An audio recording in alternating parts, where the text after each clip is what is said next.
जी नमस्कार, स्वागत है आप सभी प्रतियोगी अभ्यर्थियों का ग्रेड मंत्रा के यूट्यूब चैनल पर। और आज हम शिक्षण विधियों के बारे में डिस्कस करेंगे। जो हमारा व्याकरण का पोर्शन था वो सारा कंप्लीट हो गया है। उसमें कोई दिक्कत परेशानी हो तो आप नीचे कमेंट बॉक्स में डाल दीजिएगा। और आज से हम शिक्षण विधियाँ पढ़ेंगे। शिक्षण विधियाँ जो हमारी हैं उनमें जो सबसे हमारा न्यू टॉपिक आया जो यूनिट के अंतर्गत, वो है भाषा की शिक्षण विधियां। हम आज भाषा की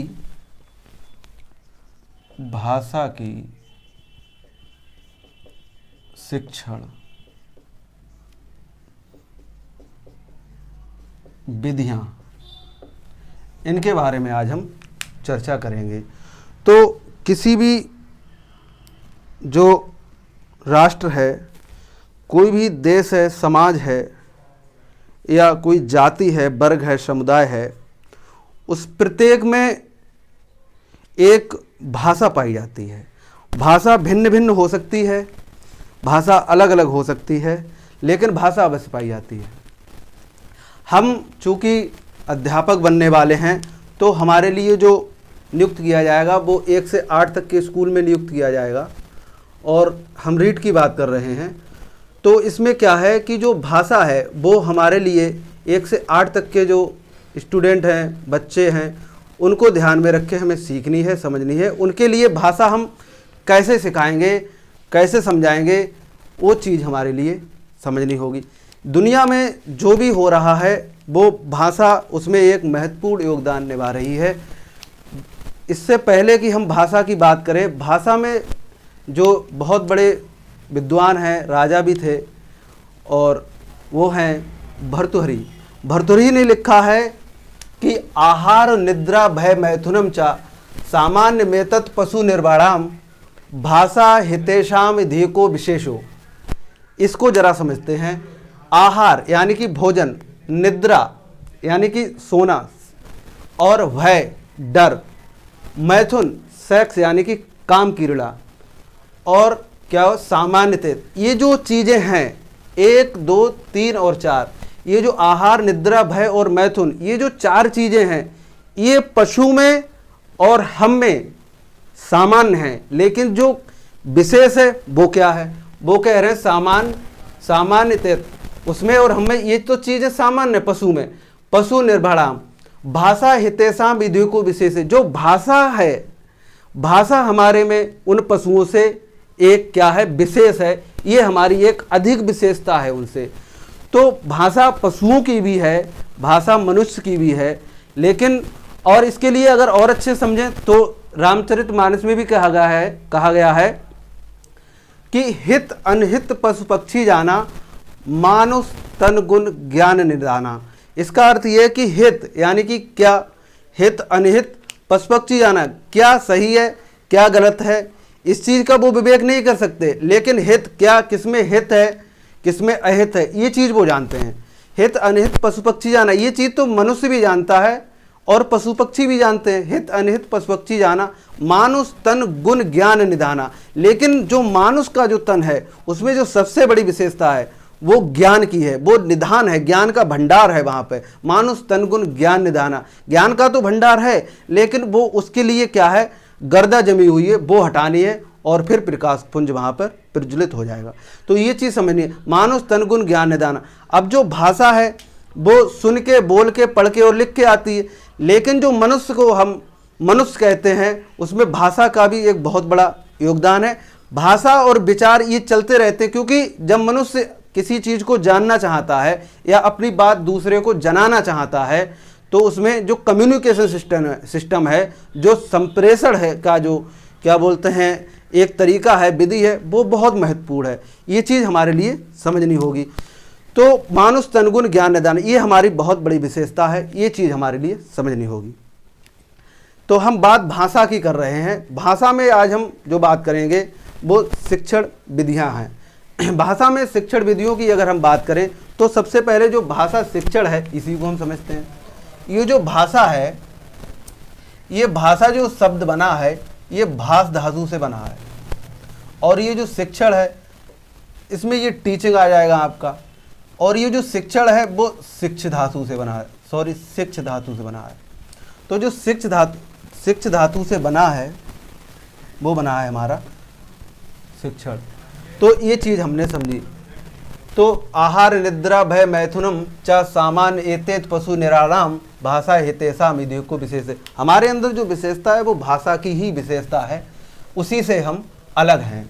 किससे? पशु से। वरना हम भी तो पशु है, क्योंकि जो जीव विज्ञान है वो मनुष्य के लिए क्या कहते हैं, वो भी तो हमारे लिए प्राणी में ही गिनता है। तो आज हम बात कर रहे हैं भाषा शिक्षण की विधियाँ या भाषा की शिक्षण विधियाँ। भाषा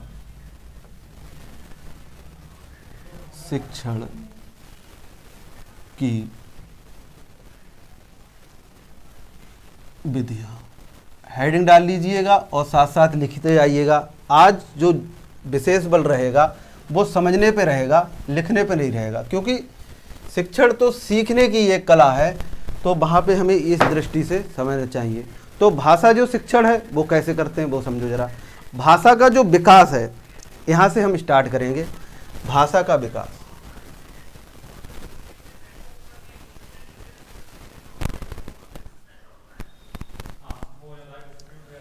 भाषा विकास की अगर हम बात करें तो इसमें जो सबसे बड़ी चीज़ है, भाषा का सीधा संबंध हमारे विचारों से है। किससे है? विचारों से। भाषा का सीधा संबंध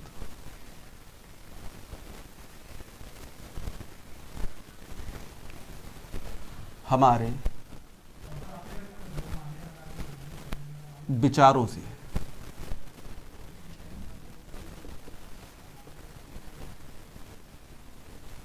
भाषा का सीधा संबंध हमारे विचारों से है, ये चीज़ हम समझते हैं। भाषा का जो संबंध है वो हमारे विचारों से है, क्योंकि जो हमारे मन में विचार हैं, हमारे मस्तिष्क में जो विचार गूंजते हैं, पनपते हैं, उत्पन्न होते हैं, तो उसको व्यक्त करने के लिए हमारे लिए किसकी आवश्यकता पड़ती है? उसको हमारे लिए एक भाषा की आवश्यकता पड़ती है। भाषा की आवश्यकता जब हमारे लिए पड़ती है तो वो भाषा हमारे मुखारबिंद से भी होकर निकलती है। इसके लिए हम कह सकते हैं कि भाषा बोलकर भी व्यक्त की जा सकती है, भाषा को हम लिखकर भी व्यक्त कर सकते हैं। तो और सुनो, अब ये जो भाषा का जो विकास है उसमें सीधी सी बात हो गई कि भाषा का जो संबंध है हमारे विचारों से होता है। अब यहाँ पर दो चीज़ें और आ जाती, एक है भाषा और एक है बोली। भाषा और बोली,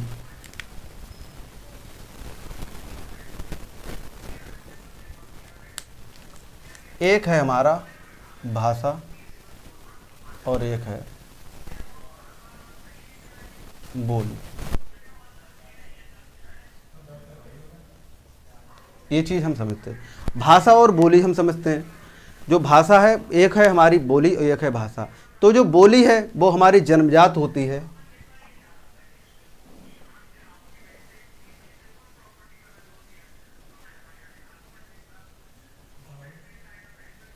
और जो भाषा है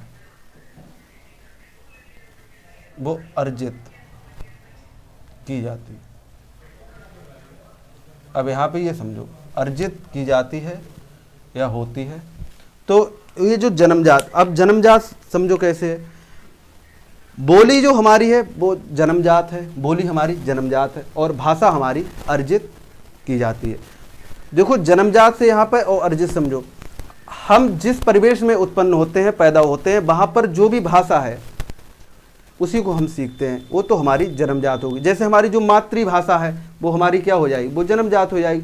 लेकिन उस मातृभाषा में जो कुछ कमियां हैं, कमियां जरूर होंगी, मातृभाषा की दृष्टि से नहीं, वैश्विक दृष्टि से अगर हम देखें तो। और ये जो अर्जित की जाती है वो हमारी क्या हो जाती है, भाषा है। लेकिन जो बोली है वो हमारी जन्मजात है। ठीक है, समझ लिया हमने। भाषा का जो व्यापक स्वरूप है वो तो हमारी भाषा हो गई, और जो बोली है उसका एक दायरा सुनिश्चित है। जैसे हम कहें अभी हम यूपी में पैदा हुए हैं, यूपी में जो हमारी मातृभाषा है तो ये हमारी बोली हो जाएगी, और जो हमारी भाषा है, जब जैसे हम हिंदी भाषा का अगर विश्लेषण करें, उसको अगर हम अपने जीवन में धारण करें, समझें, उसके व्याकरण की बारीकियों को समझें, तो वो हमारी भाषा बन जाएगी। ऐसी हमारी इंग्लिश है, फ्रेंच है, XYZ जो भी हैं वो हमारी क्या हो जाएंगी, वो हमारी भाषा हो जाएंगी। भाषा संस्कृत के साथ साथ भाषा जो है हमारी संस्कृति के साथ साथ जुड़ी होती है। भाषा संस्कृति के साथ जुड़ी होती है।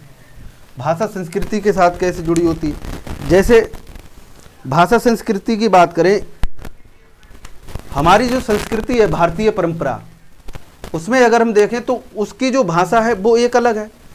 अगर हम विदेशी भाषाओं की बात करें, यानी कि इंग्लिश की अगर हम बात करें, तो उनकी वहाँ की अपनी संस्कृति अलग है, उनका रहन सहन अलग है, वहाँ का खान पान अलग है, वहाँ का देश काल परिस्थिति के हिसाब से उनकी भाषा डेवलप्ड हुई है।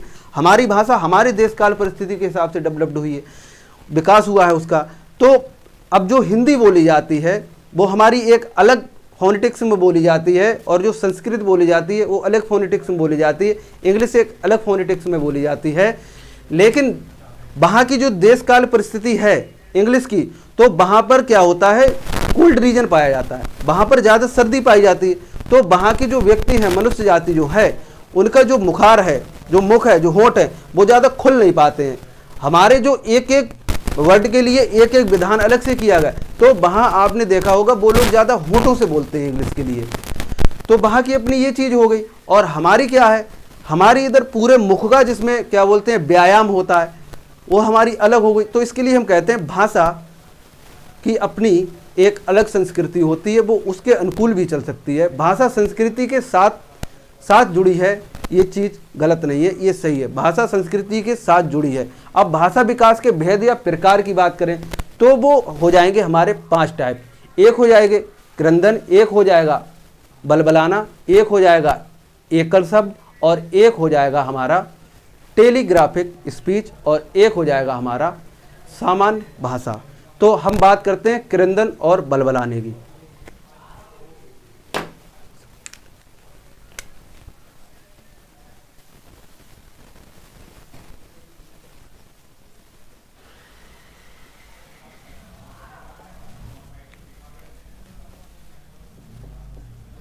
क्रंदन,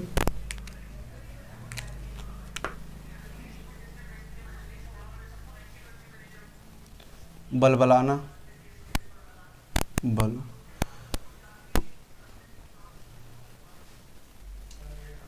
बलाना, क्रंदन और बलबलाना ये हो गई। फिर हमारे हो जाए एकल शब्द और टेलीग्राफिक स्पीच। एकल शब्द, टेलीग्राफी, फिर हो जाएगा हमारा सामान्य भाषा।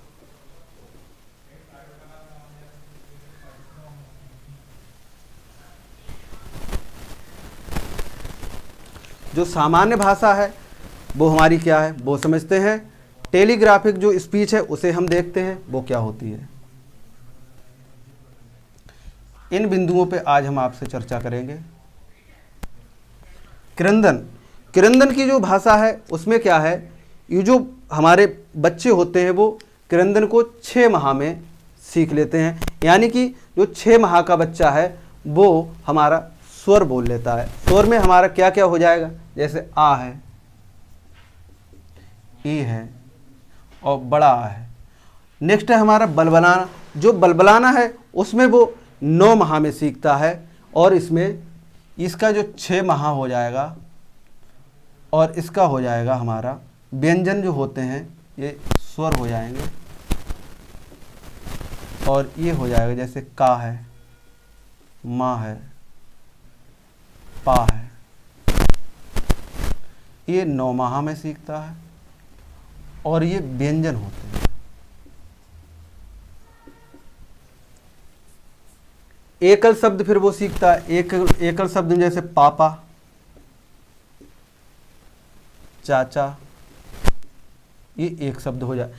ये जो बोलता है वो क्या बोलते हैं, एकल शब्द में हो जाए। इसकी जो समय अवधि है वो 12 माह है, और क्या बोलते हैं इसमें जो बोलता है टेलीग्राफिक जो स्पीच होती है वो 24 माह में सीखता है। 24 माह में जब वो बोलने लगता है, सीखने लगता है, समझने लगता है, तो इसमें क्या होता है टेलीग्राफिक स्पीच में 18 माह से जो 24 माह तक, यानी कि जो छोटे बच्चों को बोलने का जो समय होता है वो हमारा 18 से 24 माह का होता है। और अपने विचारों को जो व्यक्त करता है वो 5 से 6 वर्ष में।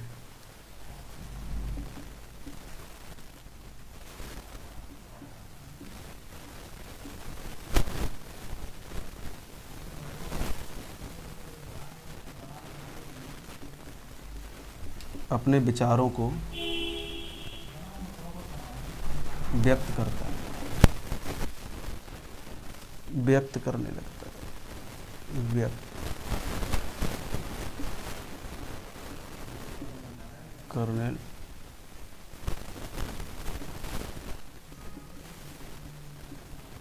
लगता है।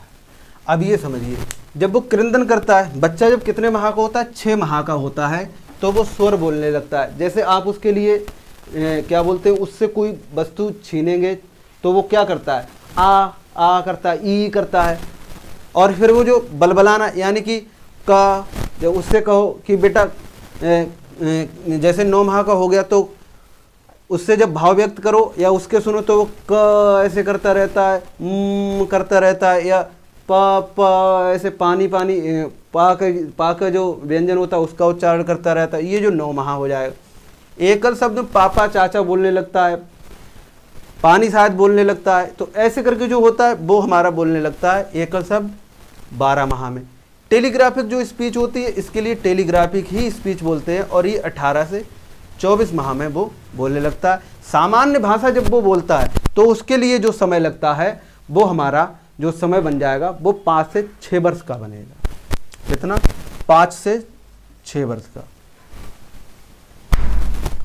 5 से 6 वर्ष का समय लगता है, तब वो क्या बोलता है, अपने विचारों को व्यक्त करने लगता है। जैसे 5-6 साल का जो बच्चा हो जाता है तो हमारी जो स्कूल की जो प्राइमरी स्कूल में जब बच्चे का नाम लिखा जाता है तो 5 वर्ष में लिखा जाता है, तो वहाँ पे वो अपने विचार व्यक्त कर सकता है। जैसे उसके लिए अगर भूख लग रही है तो वो कह सकता है मैं खाना खाऊंगा, और खाने में भी वो क्या चीज़ खाएगा ये चीज़ भी वो बताएगा कि मैं जो सब्जी खाऊंगा वो अपने बता देगा, और सब्जी नहीं खाएगा तो जो चीज़ खाएगा वो बता देगा। वो अपने विचारों को क्या करने लगता है, व्यक्त करने लगता है। जैसे उसके लिए कोई अच्छा कपड़ा पसंद आ गया तो बोल देगा मेरे के लिए ये ड्रेस दिलवा दीजिएगा, तो अपने विचारों को व्यक्त करने लगता है।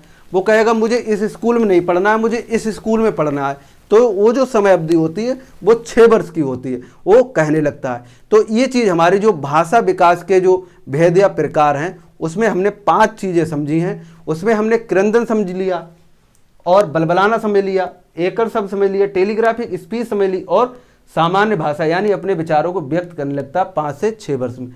ये चीज़ हमने समझी। भाषा विकास, भाषा विकास में भाषा का सीधा संबंध हमारे विचारों से है। भाषा को हम कह सकते हैं वो है एक भाषा और दूसरी है बोली। तो बोली का अपनी एक पार्टिकुलर एरिया होती है, उसका व्यापक नहीं होता, लेकिन भाषा व्यापक होती है। भाषा अर्जित संपदा मान सकते हैं और बोली जन्मजात होती है। तो ये चीज़ें आज हमने समझी। अब इससे आगे की बात करते हैं, वो क्या है। इससे अगर हम आगे की बात करें तो उसमें क्या चीज़ आएगी, क्योंकि भाषा मनुष्य की सबसे अच्छी संपदा है, और बच्चों से जब हम बात करते हैं अध्यापक या जो भी है तो उसमें भाषा की एक महती आवश्यकता होती है। तो ये चीज़ समझे। अब एक चीज़ हम और समझते हैं, वो है कि भाषा क्या है। तो भाषा क्या है, इस चीज़ को समझने से पहले हमारे लिए ये चीज़ जाननी होती है कि जो भाषा है उसमें 2 चीज़ों की आवश्यकता पड़ती, एक तो श्रोता और एक वक्ता। भाषा एकल संप्रेषण प्रक्रिया है। भाषा एक संप्रेषण की प्रक्रिया है जिसके माध्यम से बालक अपनी विचारों को व्यक्त करता है। भाषा क्या है? भाषा एक क्रिया है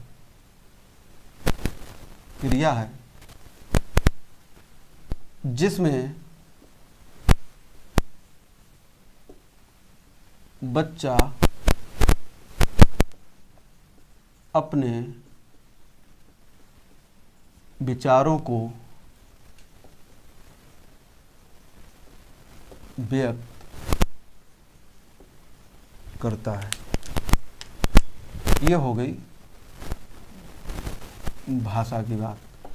अब इसमें जो बच्चा होता है, यहाँ पे बच्चा ही शब्द क्यों लिया? क्योंकि हम भाषा शिक्षण की जो विधियाँ पढ़ रहे हैं वो बच्चों के लिए पढ़ रहे हैं। यहाँ पे व्यक्ति भी हो सकता है, बुजुर्ग भी हो सकता है, XYZ कोई भी हो सकता है। तो यहाँ पे कह रहे हैं कि भाषा एक संप्रेषण की प्रक्रिया है। क्या है? भाषा एक संप्रेषण की प्रक्रिया है जिसमें बच्चा अपने विचारों को व्यक्त करता है। भाषा एक संप्रेषण, कम्युनिकेशन।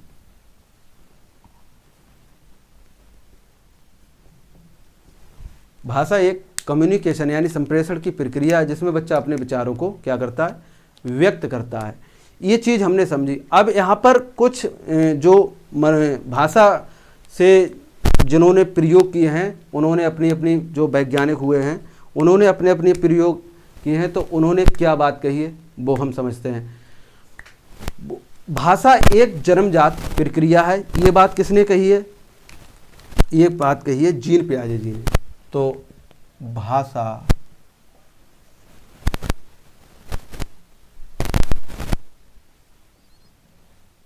भाषा की परिभाषा।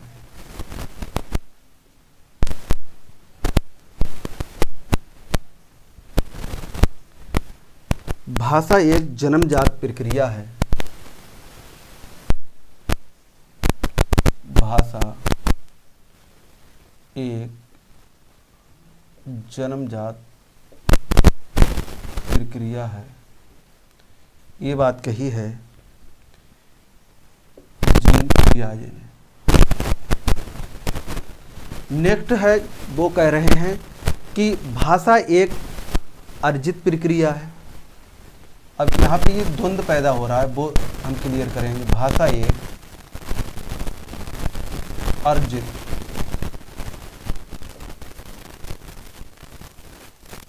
प्रक्रिया है।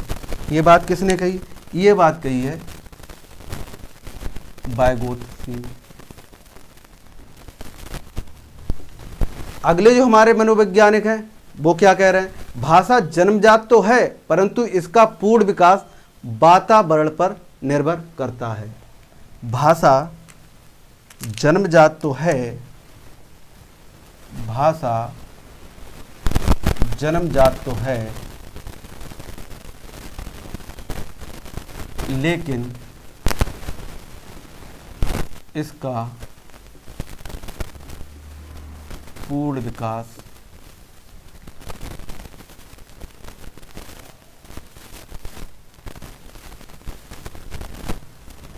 पर्यावरण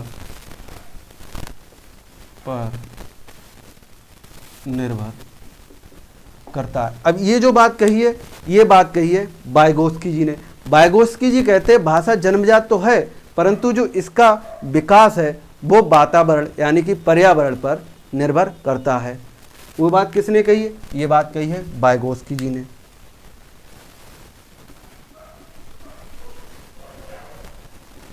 नेक्स्ट जो है वो हमारे जीन पियाजे क्या कह रहे हैं? वो कह रहे हैं बालक पहले भाषा को सीखता है फिर विचार को। बालक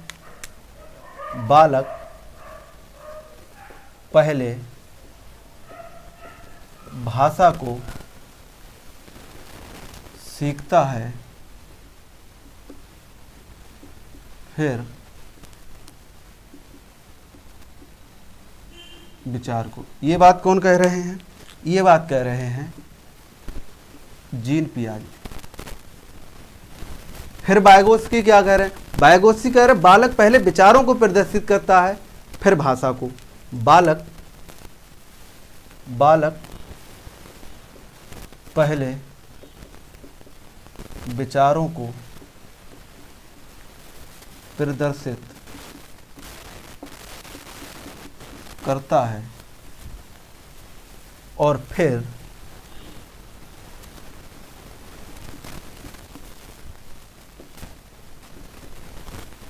भाषा को।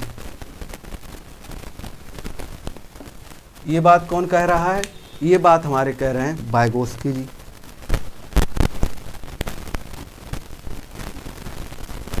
अब यहाँ पे ये चीज़ें हमें समझनी होंगी। ये जो डेफिनेशन इन्होंने कही है वो समझो। कह रहे हैं भाषा एक जन्मजात प्रक्रिया, ये जीन पियाजे ने कह दी। भाषा एक अर्जित प्रक्रिया, ये वाइगोत्स्की जी कह रहे हैं। भाषा जन्मजात तो है लेकिन इसका पूर्ण विकास पर्यावरण पर निर्भर करता है या वातावरण पर निर्भर करता है। वातावरण या पर्यावरण, ये बात किसने कही? ये वाइगोत्स्की जी ने कही है। फिर कह रहे हैं बालक पहले भाषा को सीखता है फिर विचारों, ये बात जीन पियाजे ने कही है। बालक पहले विचारों को प्रदर्शित करता है और फिर भाषा को, ये वाइगोत्स्की कह रहे हैं। तो ये जो स्टेटमेंट इन्होंने दिए हैं अपने अपने, इन्होंने जो द्वंद्व पैदा कर रखा है, तो ये लोग खुद अपने आप में सेटिस्फाई नहीं थे। लेकिन क्या करें, सेटिस्फाई कैसे करें, ये चीज़ तो संभव नहीं है।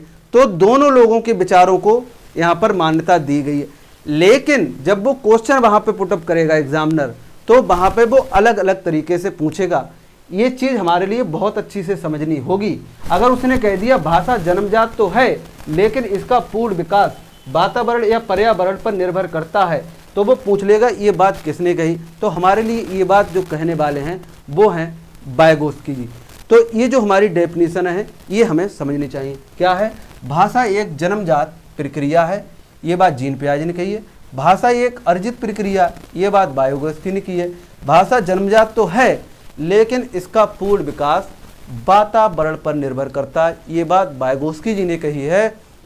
बालक पहले भाषा को सीखता है फिर विचारों को, ये बात जीन पियाजे जी ने कही है। और बालक पहले विचारों को प्रदर्शित करता है और फिर भाषा को, ये बात किसने कही? ये भी बात वाइगोत्स्की जी कह रहे हैं। तो ये जो चीज़ें हैं हमारी, अब इससे अगर हम आगे बात करें तो उसमें वो आ जाएगा भाषा विकास के विभिन्न परिप्रेक्ष्य, यानी जो भाषा का जो विकास है उसके क्या क्या परिप्रेक्ष्य हैं उसके बारे में हम आपसे चर्चा करेंगे। भाषा विकास के जो हमारी अगली हेडिंग हो जाएगी वो हो जाएगी भाषा विकास के विभिन्न परिप्रेक्ष्य। भाषा विकास के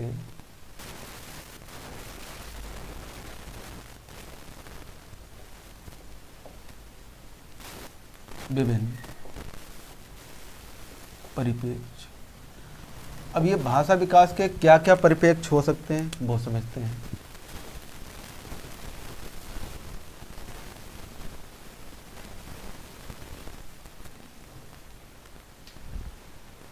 इसके 3 परिप्रेक्ष्य हो जाएंगे।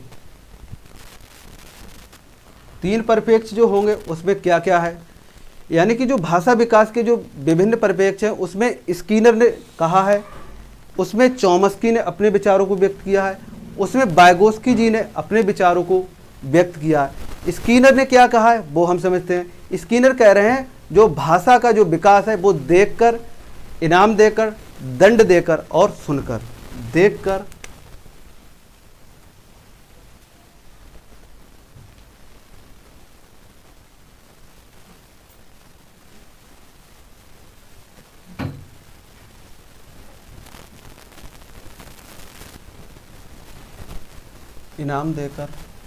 इनाम देकर और सुनकर।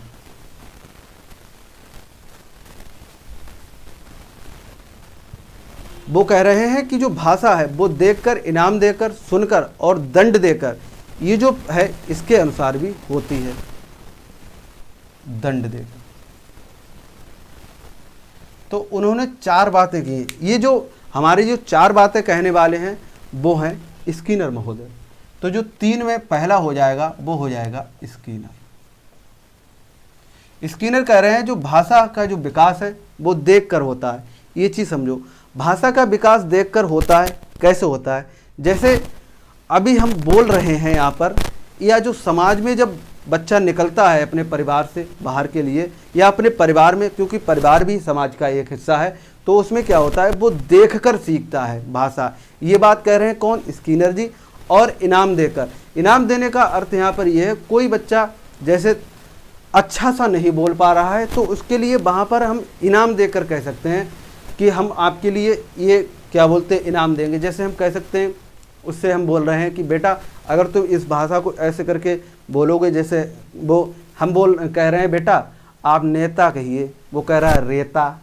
हम कह रहे हैं बेटा कि नहीं नेताजी बोलिए, वो कह रहा है रेता जी। तो यहाँ पे क्या हो रहा है, तो वो बच्चा सीखने का तो प्रयास नहीं कर रहा है, लेकिन जब हम वहाँ उसके लिए इनाम देंगे, उससे कहेंगे बेटा हम तुम्हारे लिए एक बहुत अच्छा सा कॉपी ला के देंगे और आप इस भाषा को सीखिए, समझिए, तो बच्चा वो प्रयास करेगा उस भाषा को सीखने का।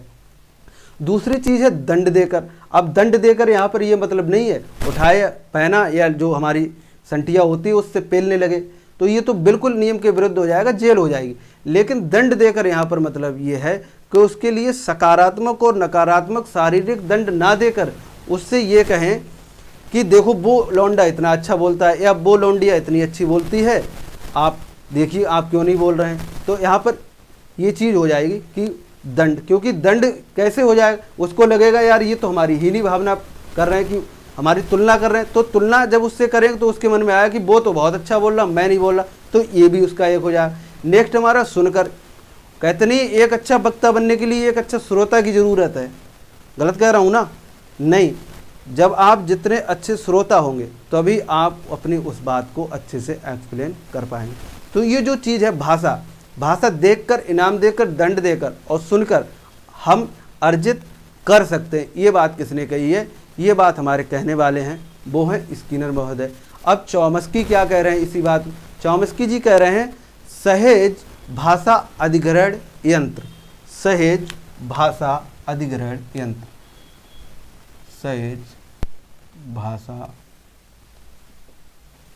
अधिग्रहण यंत्र। ये बात कौन कह रहे हैं? ये बात कह रहे हैं चौमस्की महोदय।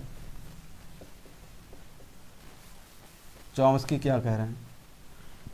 चौमस्की कह रहे हैं कि जो भाषा है वो कैसी है? सहज अधिग्रहण यंत्र है, यानी कि जो भाषा एक यंत्र के रूप में चल रही है, वो बच्चा जो है परिवेश में जैसी आएगा वो अपने आप उस भाषा को सीख लेगा, समझ लेगा। कैसे? आपने देखा होगा कि हम अभी हिंदी जान रहे हैं, सपोज दैट हमारे लिए पंजाबी सीखनी है, तो हम उस परिवेश में चले जाएं, पंजाब में हम चले जाएं जहाँ पर पंजाबी बोलने वाला जो समुदाय है वहाँ पर हम चले जाएं, तो वहाँ पर हम पंजाबी सीखने लगेंगे। तो ये जो एक सहज प्रक्रिया, इसमें हमारे लिए कुछ करना नहीं है, स्वतः हो रही है, सहज प्रक्रिया है, सरल है।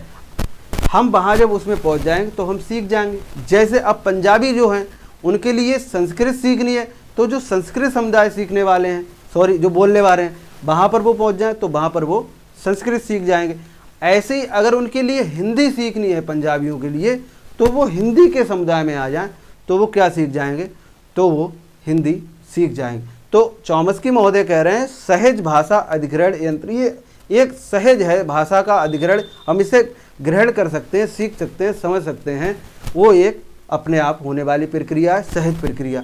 बायोस्की कह रहे हैं, बायगोस्की जो हुए वो कह रहे हैं सामाजिक अंतःक्रिया है। बायगोस्की कह रहे हैं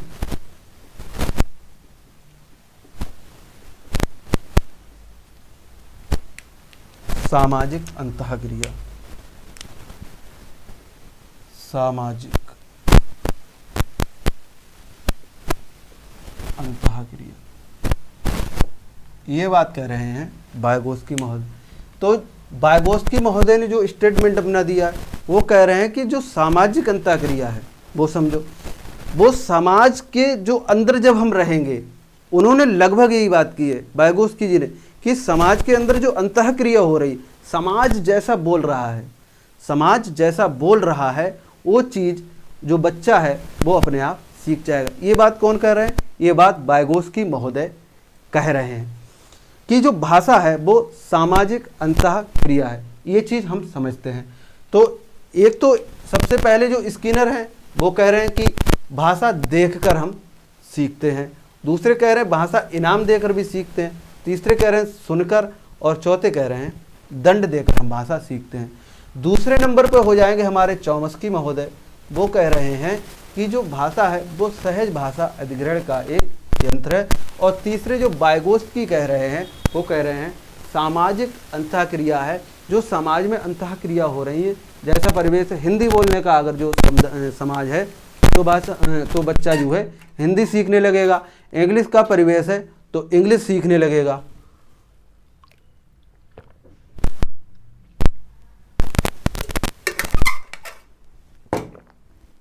अंतः क्रिया है, इसमें कोई बहुत लंबी चौड़ी बात नहीं है। ये बात किसने कही है? ये बात कह रहे हैं हमारे वाइगोत्स्की महोदय।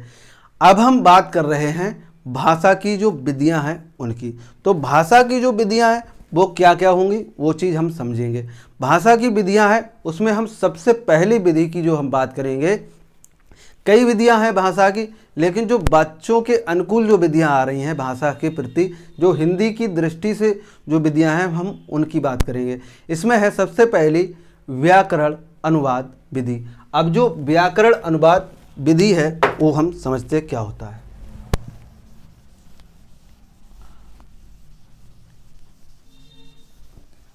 हम बात करेंगे भाषा की विधियों की।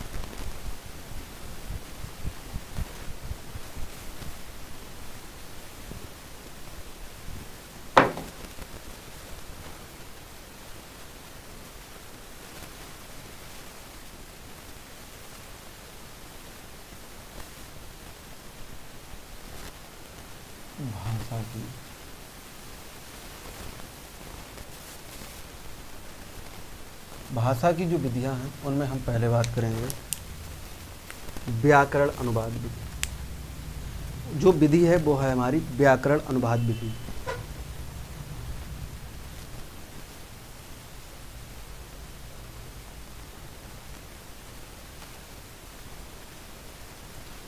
इसके लिए हम भंडारकर विधि भी कहते हैं।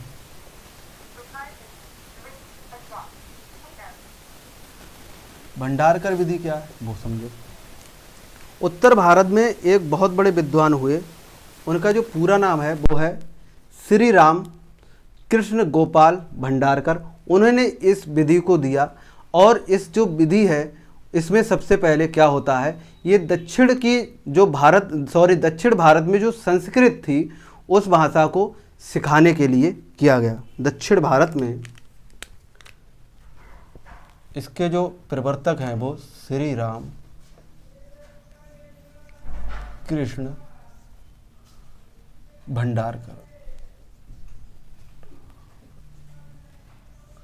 और उत्तर भारत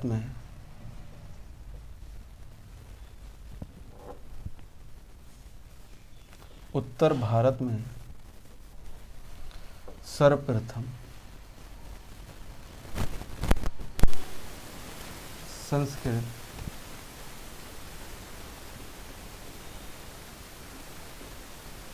सिखाने के लिए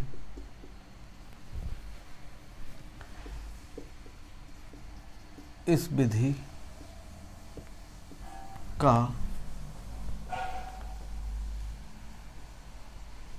प्रयोग किया गया। किसने किया? श्री राम कृष्ण भंडारकर। श्री राम कृष्ण जो भंडारकर हैं इनका पूरा नाम है श्री राम कृष्ण गोपाल भंडारकर। तो इसमें क्या होता है, जो पहली जो हमारी भाषा होती है, जैसे हम बात हिंदी की कर रहे हैं तो हिंदी से अगर हम संस्कृत सीखेंगे तो उसमें क्या होगा, जो हमारी भाषा है उसको हम सीखेंगे। पहली जो भाषा जैसे हमारी है वो हिंदी है और दूसरी भाषा के लिए जब हम अनुवाद करेंगे तो वो हमारी जैसे अंग्रेजी हम मान लेते हैं। पहली भाषा है हमारी और इस तरफ है दूसरी भाषा। हम इधर अंग्रेजी रख लेते हैं और इस तरफ हम लिख लेते हैं हिंदी। तो जो हिंदी है तो यहाँ पर जो अनुवाद है तो ये जो हमारी भाषा हो जाएगी वो हो जाएगी नवीन भाषा। क्यों वो समझो, क्योंकि वे सीधे कह रहे हैं पहली भाषा हमारी हिंदी। अब अनुवाद की जो विधि है यानी कि जो व्याकरण अनुवाद विधि, हिंदी भी व्याकरण से चल रही है, अंग्रेजी भी व्याकरण से चल रही है। जब ये चल रही है तो इसमें अनुवाद की ज़रूरत पड़ेगी। तो पहली जो हमारी भाषा हिंदी है इसको सीखने के लिए हमारे लिए अनुवाद की ज़रूरत पड़ेगी और दूसरी भाषा हमारी अंग्रेजी हो जाएगी। तो जो श्री रामकृष्ण गोपाल भंडारकर जी हैं उन्होंने उत्तर भारत में सर्वप्रथम संस्कृत सिखाने के लिए इस विधि का प्रयोग किया, इसीलिए इसके लिए क्या कहते हैं, भंडारकर विधि भी कहते हैं। ये चीज़ हमने समझी।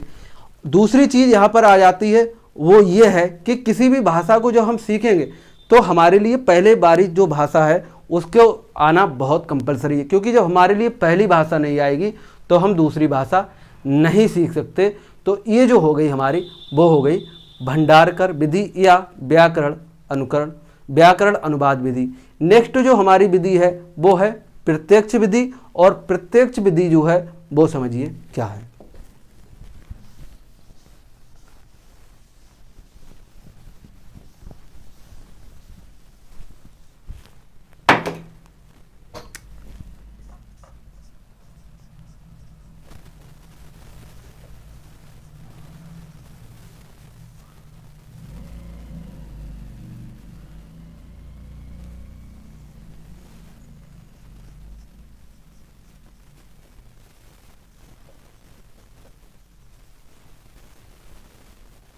जैसे प्रत्यक्ष अगर हम विधि की बात करें तो ये चीज़ हम समझते हैं।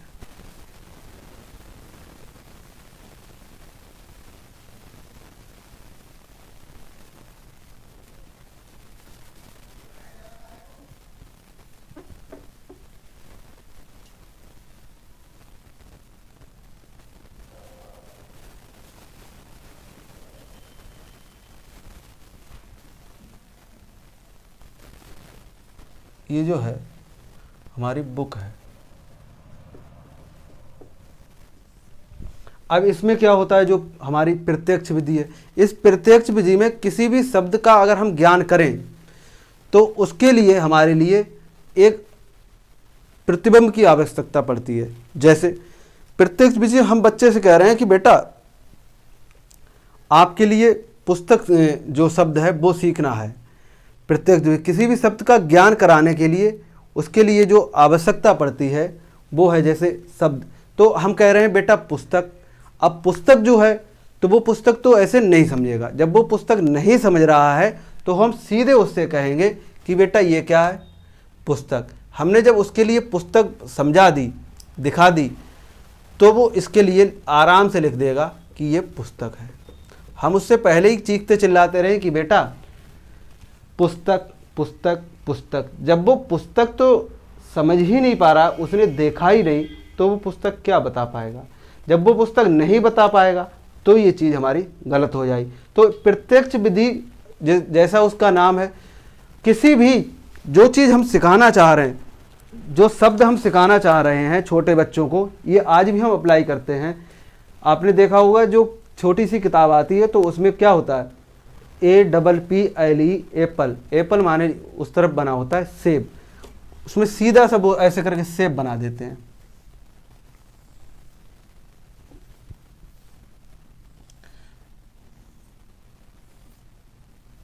अब ये जो सेब है,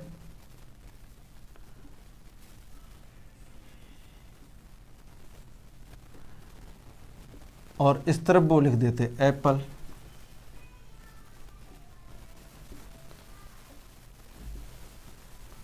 तो सीधे से हम उसे कहते हैं एप्पल। तो वो एप्पल की जब स्पेलिंग याद कर लेता तो वो सेब से समझ जाता है। जब उसे हम सेब समझाते हैं तो वो एप्पल को समझ जाता है।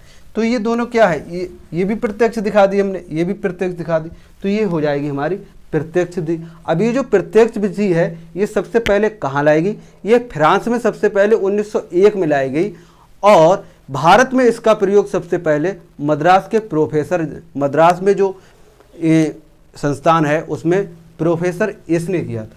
ये कहाँ है, ये फ्रांस की विधि है 1901 में। और ये जो भारत में सर्वप्रथम ये प्रोफेसर यशपाल हैं, प्रोफेसर जो यस हैं मद्रास में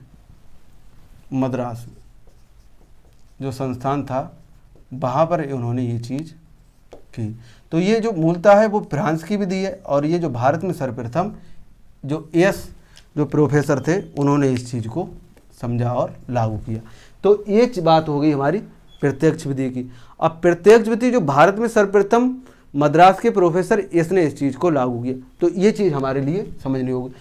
इसमें वो कैसे पूछ सकता है प्रत्यक्ष विधि कहाँ की विधि है? हम कहेंगे फ्रांस की, और ये जो 1901 में लाएगी। भारत में सर्वप्रथम इसे प्रोफेसर एस ने इसके लिए मद्रास संस्थान में लाया। प्रत्यक्ष विधि में क्या होता है, इसमें बच्चे के लिए जो चीज़ हम सिखाना चाह रहे हैं, जो शब्द, उसके लिए हम प्रत्यक्ष उसे दिखा देते हैं, समझा देते हैं, वो चीज़ हो जाएगी हमारी प्रत्यक्ष विधि। नेक्स्ट अगर हम विधि की बात करें तो वो हो जाएगी हमारी पर्यवेक्षण विधि या पर्यवेक्षित विधि। तो इस विधि के बारे में हम आपसे नेक्स्ट लेक्चर में डिस्कस करेंगे। तब तक के लिए टाटा और बाय बाय। साथियों, ये जो हमारा क्या बोलते हैं शिक्षण विधियां चल रही हैं भाषा की, इसको हमारे लिए बहुत अच्छे से सीखना होगा, समझना होगा। आपने इस कक्षा को इतने एकाग्रचित और ध्यानमग्न होकर सुना, इसके लिए मैं बहुत अनुग्रहित हूँ और अंत में सभी के भीतर बैठे परमात्मा को प्रणाम करता हूँ। मेरे प्रणाम स्वीकार करें। जय हिंद, जय भारत।